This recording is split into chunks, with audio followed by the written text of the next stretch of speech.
Comisión de Derechos Civiles, además de hacer entrevistas de personas que radican querellas en la Comisión de Derechos Civiles porque entienden que se han violado sus derechos humanos, nosotros hacemos investigaciones en relación con esas querellas, llevamos a cabo estudios e investigaciones de asuntos medulares a los derechos humanos y publicamos esos informes que nosotros hacemos, en los cuales muchas veces celebramos unas vistas públicas donde puede venir el público y estar presente en cuanto a temas importantes de derechos humanos, como por ejemplo el derecho a la salud, el derecho a la seguridad ciudadana, esos informes se publican a través de nuestra página web. La Comisión de Derechos Civiles, desde su fundación en 1965, le ha rendido siempre valiosos servicios al pueblo de Puerto Rico, atendiendo querellas diversas, rindiendo informes muy importantes sobre temas como la libertad de expresión, el derecho a la información, la seguridad ciudadana, etc. En la Comisión de Derechos Civiles,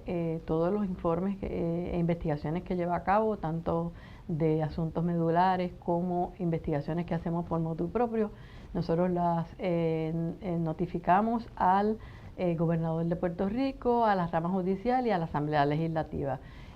También participamos haciendo comentarios sobre proyectos de ley que tienen que ver con los derechos humanos.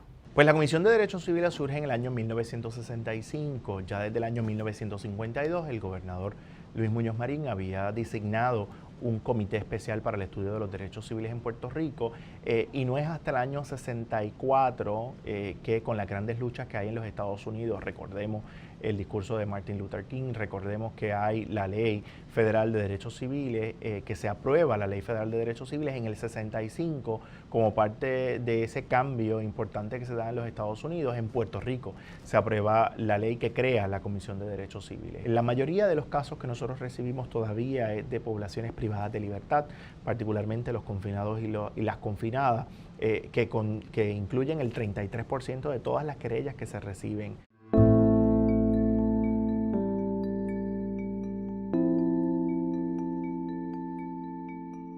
Las relatorías se organizan a partir de enero del 2016 y decidimos que lo que era el organismo que utilizaba la Comisión de Derechos Civiles, que se llamaban observatorios, realmente necesitaba más agilidad y más concreción en la labor que llevaba a cabo y decidimos transformarlo en el concepto de relatoría, que es uno que se utiliza más en las organizaciones internacionales. Nosotros atendemos toda la isla de Puerto Rico, vamos desde el área oeste al área norte, al área este, al área oeste, vamos a las vistas, por ejemplo, en Ponce, en Mayagüez, en diferentes sitios. Y pues siempre hemos tenido la dificultad del presupuesto. Claro, en los últimos años el presupuesto se ha ido acortando más, así es que vamos a buscar los métodos que hemos siempre tratado de hacer lo más posible con el presupuesto que tenemos. Y si tenemos ayuda de la ciudadanía, que esperamos que sean nuestros participantes en la labor de la comisión, pues creo que nosotros vamos a contar con muchos recursos para poder hacer nuestro trabajo. Es importante que usted recuerde que usted tiene derecho a un trato libre. Si la policía lo detiene, ¿qué usted le va a decir?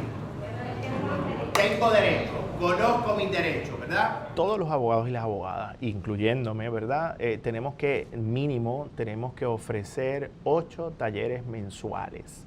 Estamos hablando de 6 abogados y abogadas, así que estamos en un mes, llegamos a 48 espacios distintos. A mí me dieron el puesto de Homeless Advocate. Para el 2007 se implementa el proyecto de ley 130, que acobija a las personas sin hogar, donde está la Carta de Derechos. Cuando empezó el tiempo de que la policía atropellaba mucho a nuestros participantes y venían agolpeados, o si ellos son pacientes de salud mental, tomaban medicamentos que son controlados, y si ellos estaban en un lugar en el momento menos apropiado y los registraban, le quitaban sus medicamentos y luego le daban citaciones para los tribunales. Pues yo llamaba a la comisión me orientaba cuáles eran los pasos a seguir en el caso que tenían. Pero la situación más grande es que nuestros participantes aún tienen el temor de erradicar una querella contra la policía. ¿Por qué no lo hacen? Porque ellos están en la calle.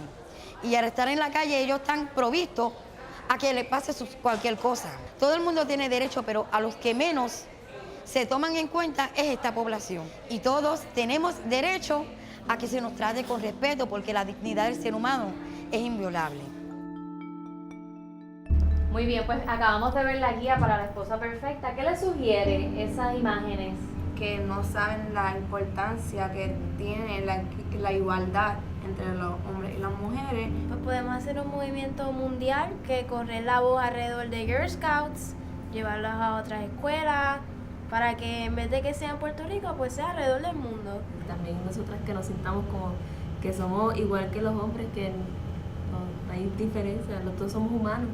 Tenemos los talleres que damos a las niñas en escucha, están orientados precisamente al desarrollo de que ellos entiendan cómo es el respeto a los derechos humanos, donde ellas participan, donde dan ideas, donde siempre desarrollan una especie de mural o algún tipo de obra de arte donde es alusiva a los derechos humanos. Pues este fue el dibujo que decidí crear para la comisión, porque como pueden ver, ese es el escudo de la comisión. Pues el dibujo que yo hice representa aquí la igualdad. Yo hice un dibujo que representa a el hombre cocinando y haciendo los deberes de la casa. Pues yo hice un poema que reflexiona que la mujer lo puede hacer. Todos los años en la Girl Scout se hace lo que se conoce como el Día de la Ciudadanía, y pues a mí me tocó ir a la Comisión de Derechos Civiles. Para mi sorpresa, pues estaban tocando el tema de la trata humana. Nos profundizaron sobre el tema de la trata humana aquí en Puerto Rico. También nos enseñaron sobre el documental Girl Rising, que ahí fue que tuve como una vista un poquito más internacional de lo que era la trata humana y pude ver lo que otras niñas sufrían en otros países. Eso fue lo que me inspiró a hacer el cuadro entonces. En el área de confinados, pues nosotros habíamos concentrado bastante en el área de los reclusos, pero estamos abriendo el aspecto particular de las confinadas unido al tema de la relatoría de género, que le preocupa mucho el asunto particular de las necesidades de las confinadas y las necesidades de servicios, porque la gran parte de los servicios que se han desarrollado en el Departamento de Corrección y Rehabilitación están más enfocados hacia la población masculina que hacia la femenina. En la institución en la cual yo estuve, la 501, se me violaron los derechos en el área de visita, ya que yo tengo un niño de 4 años y yo pues jugaba con él porque pues es un bebé y uno tratando pues un padre de estar confinado y estar con un niño pues quería disfrutármelo, pero hubieron problemas con la oficialidad de que no me permitían jugar con mi hijo. No podía tener ningún tipo de contacto, ni tocarle las manitas, ni darle un beso. Y eso es bien doloroso. Un papá que quería pues pasar tiempo con su hijo de calidad y jugaba con él, interactuaba, que es algo que a menudo pues no pasa, pues por eso pues llamó la atención que un espacio que se le da usualmente a mujeres en confinamiento, aunque le dicen espacio de vida, que juegan, interactúan, leen, y a un confinado hombre que quería tener lo mismo, que le damos clases de paternidad responsable, pues no le estaban dando. Ella me vino a entrevistar y gracias a su apoyo y su trabajo, pues las cosas cambiaron. La comisión tiene en las bibliotecas, tiene folletos, tiene mucha documentación para orientarnos.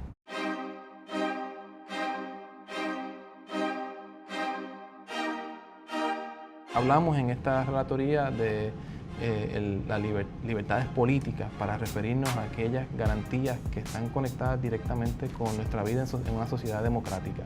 Y he mencionado la libertad de expresión, la libertad de prensa, la libertad de culto como garantías fundamentales para la convivencia democrática.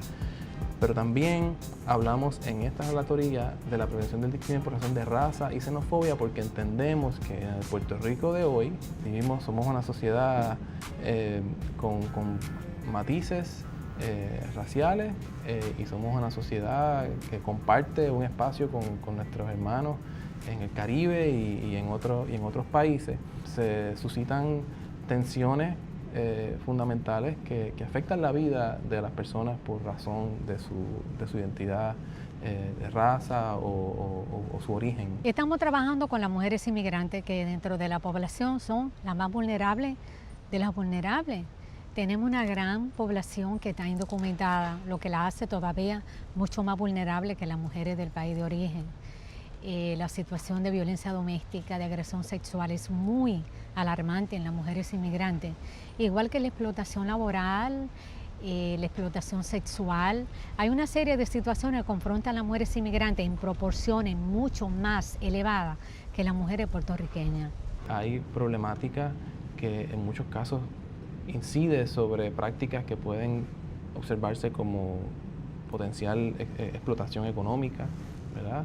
En muchos casos podríamos incluso hablar de trata humana. Puede funcionar que la comisión refiera a la mujer o que el centro la refiera a la comisión, porque tenemos unos acuerdos colaborativos y la mayoría de las veces el centro es que la refiere.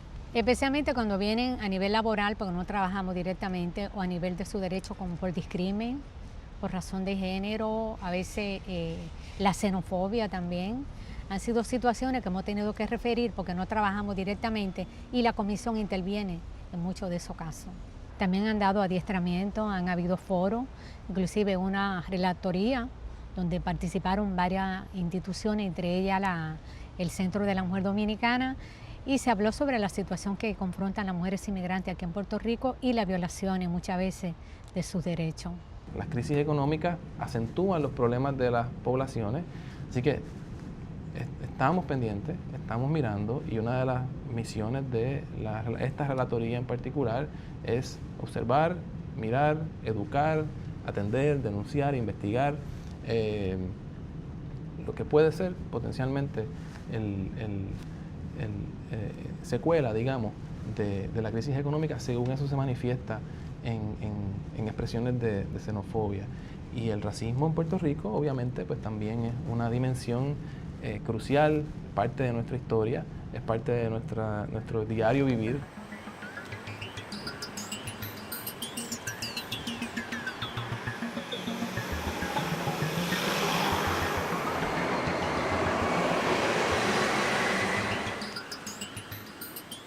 Hace tiempo que la comisión brinda servicios de orientación, de educación a la comunidad y que recibe querellas de personas particulares sobre estos asuntos, pero ahora hemos decidido, bueno, hace ya un tiempo, establecer la relatoría, y el propósito de la relatoría es poder hacer acopio de todas estas situaciones, todas estas querellas que nos llegan y preparar estudios que informen a la comunidad y al Estado de cuál es la situación en torno a los derechos de las personas de identidades sexuales diversas. El último Congreso de Derechos Humanos celebrado por la Comisión se le dedicó a este tema.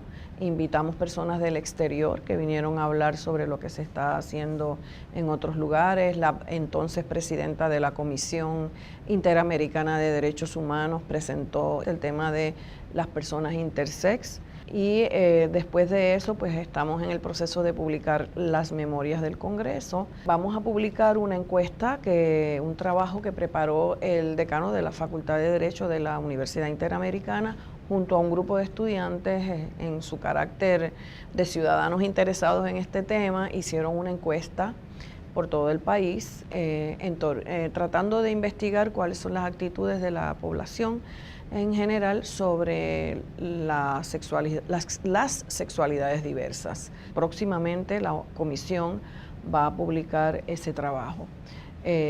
Adelanto que ese trabajo revela que en nuestro país hay más aceptación de lo que creemos en torno a la diversidad sexual.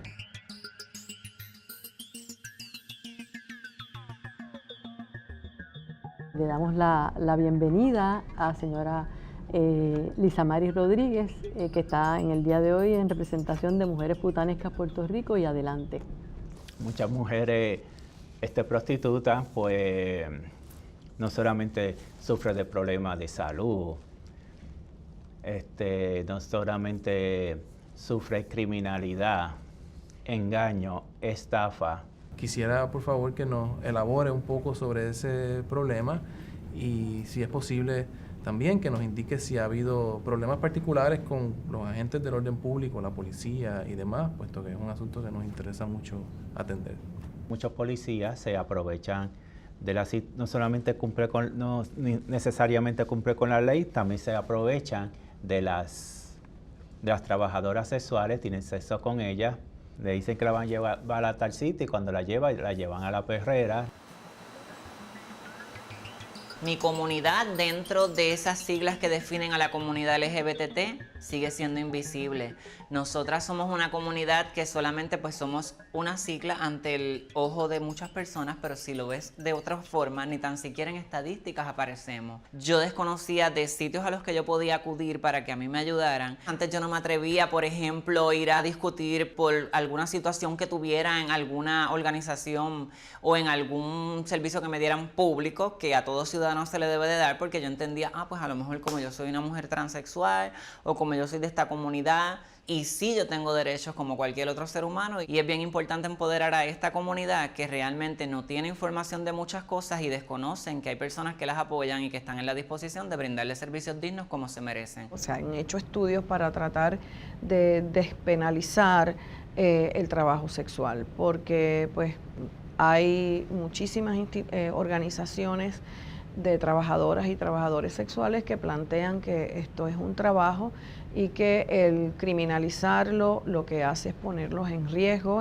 de sufrir condiciones de salud que podrían prevenirse, en riesgo de sufrir violencia a manos de clientes y también de los propios de los propios policías, ¿verdad? Y miembros del orden público. Llevo 16 años como mujer activista de la comunidad trans y he visto cómo la Comisión de Derechos Civiles ha defendido y abogado por los derechos de esta comunidad y ha ayudado a muchas, tantas transgéneros de hombre a mujer como de mujer a hombre. Casos que me han impactado, de los que ha trabajado la comisión, ha sido la discusión que se creó aquí en Puerto Rico por el uso del baño, basándose al género masculino y femenino. En ese caso, pues me impactó cómo lo han trabajado. En términos jurídicos, por ejemplo, en Argentina, en el 2012, aprobaron una legislación que permite a cualquier persona cambiar su género en el certificado de nacimiento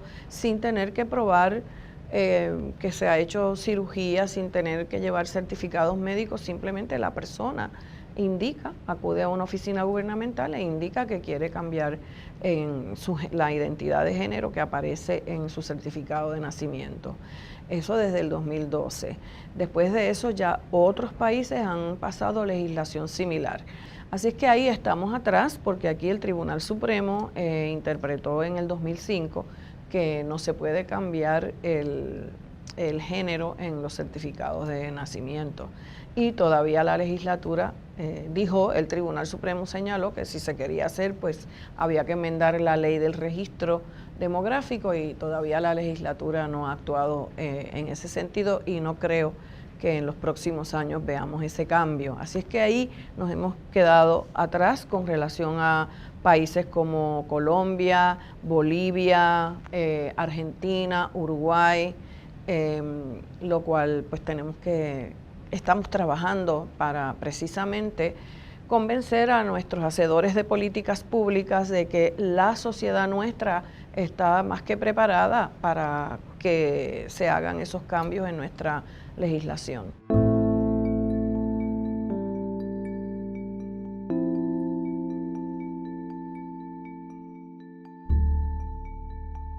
Esta relatoría tiene su génesis en los derechos humanos contenidos en la Constitución del Estado Libre Asociado de Puerto Rico. Además, vamos a estar trabajando temas específicos como el derecho a la salud, el derecho al acceso a servicios de salud, especialmente para mujeres embarazadas, para mujeres lactantes, el derecho de los niños y niñas de tener el cuidado necesario y las ayudas que necesitan. También el derecho a la vivienda, la protección de los derechos de las personas de edad avanzada, así como el derecho a la educación y el trabajo. Pues tengo una niña, ¿verdad?, que tiene 9 años, por el trastorno específico de aprendizaje. Obviamente, pues en los procesos, lo que son los compus, la vista administrativa, es un poco difícil, ¿verdad?, asistir a este evento, y muchas veces uno necesita tener capacitación, ¿verdad? Y orientación de, obviamente, que tengan el conocimiento mucho más allá que uno, lo que es educación especial. Son leyes muy específicas, muy rigurosas.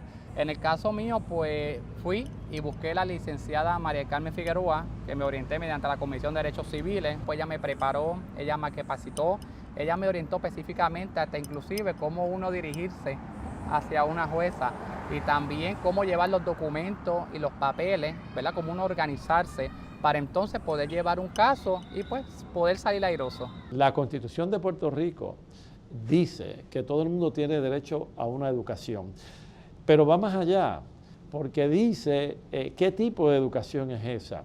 Y ese es un tipo de educación que debe incluir la educación, la formación en derechos humanos, y que la gente vaya adquiriendo un conocimiento cada vez mayor de cuáles son sus derechos y de qué derechos deben y pueden reclamar.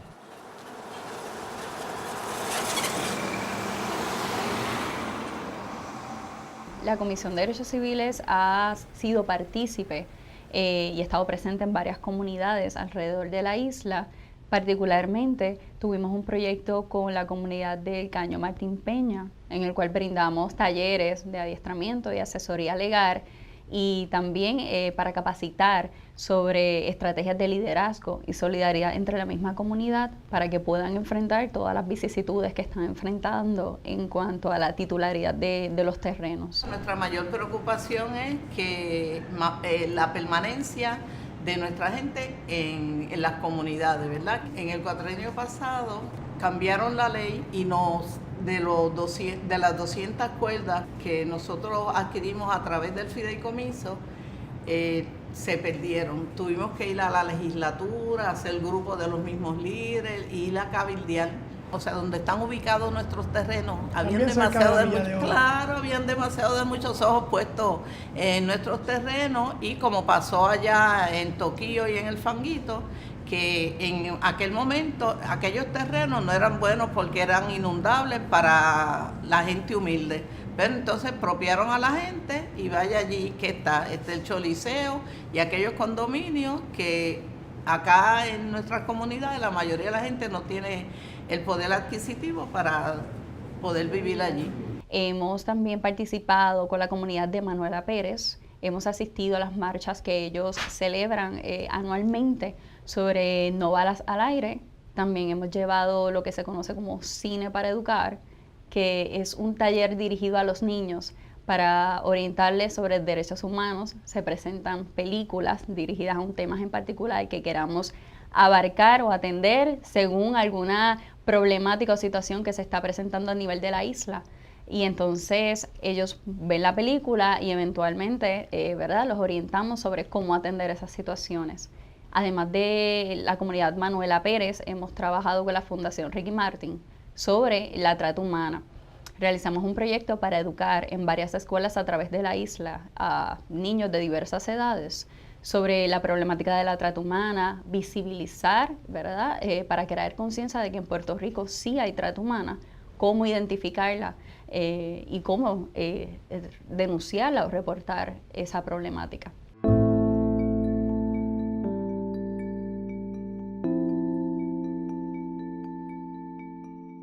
Tenemos un taller de herramientas conocido como Mi Verano Divertido.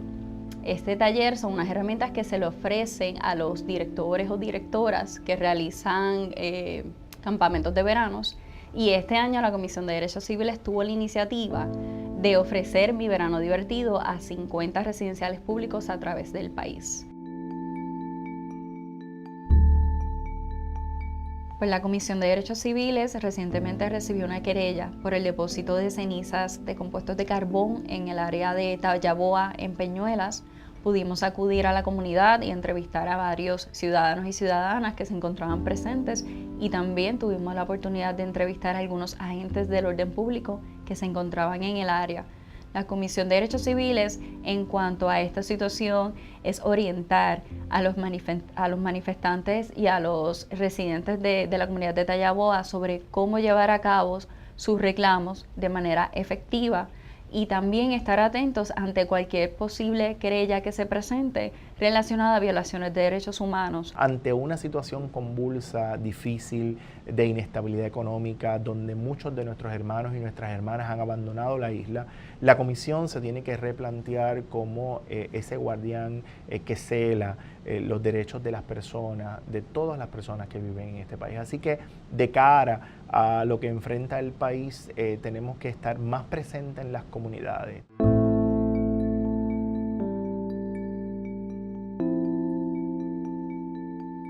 Nos sentimos en casa cuando la Comisión de Derechos Civiles tenemos la oportunidad de continuar estas colaboraciones con el Museo de Arte Contemporáneo. Siempre es un gusto estar con ustedes compartiendo un poco lo que es el derecho y lo que son las expresiones artísticas. Ya llevamos un rato con estas colaboraciones, así que siempre es rico estar acá y poder colaborar. Pues sí, ahorita estaba yo haciendo un poquito de memoria y ya son cerca de 4 años que empezamos nuestra relación. Para nosotros tener la oportunidad de entablar con ustedes en este diálogo a través del arte pues ha resultado fundamental para enriquecer nuestro programa educativo. Me llama la atención como un clásico de Campeche se inserta en la discusión moderna de los derechos humanos de las personas con discapacidad. Pues parte del procedimiento de construcción, de elaboración de la obra, sí, se va desarrollando esa necesidad y ese elemento de presentar cuáles son las necesidades de este tipo de personas.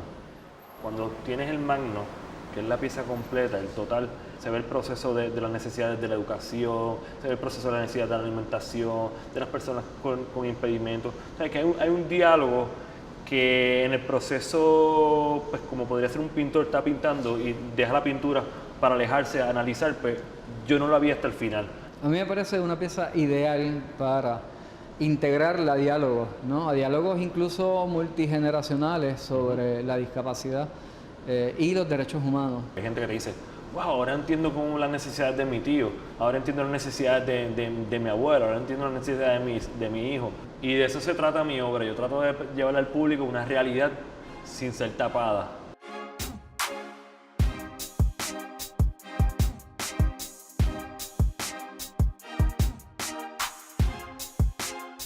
En mi vida profesional le he dedicado al servicio público en la función que hago como presidenta de la Comisión de Derechos Civiles.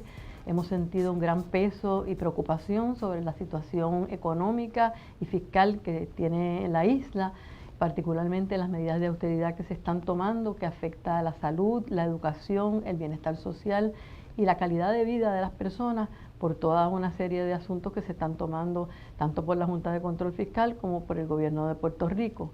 Eso pone un gran peso en la presidencia de la Comisión y en la Comisión de Derechos Civiles, puesto que todos los días nos surgen proyectos nuevos que quisiéramos atender continuamente porque siempre salen cosas que son de gran interés y además de gran urgencia en resolver. La Comisión, como todo el país, enfrenta el reto que plantea la crisis fiscal en torno a los derechos humanos. Porque cuando hay crisis económica y financiera, como la que estamos confrontando, muchas veces las medidas que se adoptan para atender la crisis afectan derechos humanos esenciales. Por ejemplo, ya estamos viendo el impacto sobre el derecho a la salud y las limitaciones al acceso a la tarjeta de salud y al servicio de salud, al seguro de salud que provee el Estado. También estamos viendo el impacto en la educación. Se han cerrado escuelas, se han declarado excedentes múltiples profesores, maestros del sistema público. También, por otro lado, el medio ambiente sufre porque de pronto para los que están ejerciendo el poder y manejando el presupuesto, pues el cuidar el medio ambiente es como un lujo. Ven esto como un lujo cuando en realidad de un medio ambiente afectado surgen enfermedades, surgen condiciones que luego le cuesta más al Estado atenderlas o a la comunidad que atender los problemas del medio ambiente. Ese es un tipo de problema que confrontamos. El otro, que me parece que es sumamente importante, tiene que ver con el derecho a la protesta, con la libertad de expresión. y de asociación. O sea, todos y todas tenemos derecho a protestar por lo que está pasando, a manifestar nuestras ideas sobre cómo se debe atender la crisis fiscal y hacerlo en colectivo también. Estar en un espacio como este te humaniza, te hace mucho más sensible y mucho más consciente de cuáles son las aspiraciones que debemos tener como sociedad y cuáles son las aspiraciones que debemos empezar a encauzar como individuos. Yo lo veo para mí como un paso natural de servicio público, en el que uno deposita todas las energías que puede depositar. Para mí es un verdadero honor, tan siquiera, que pueda estar colaborando con este excelente grupo de trabajo y darle seguimiento a lo que ha sido un trabajo consistente, serio, respetado, local e internacionalmente por la defensa de los derechos humanos. Tenemos una junta en el país que fue nombrada por un presidente que nosotros no escogemos y por un Congreso por el que no votamos. Y esa junta es la que está tomando las decisiones más cruciales en este momento. Ahí hay un problema de democracia y de derechos humanos que nos da en la cara.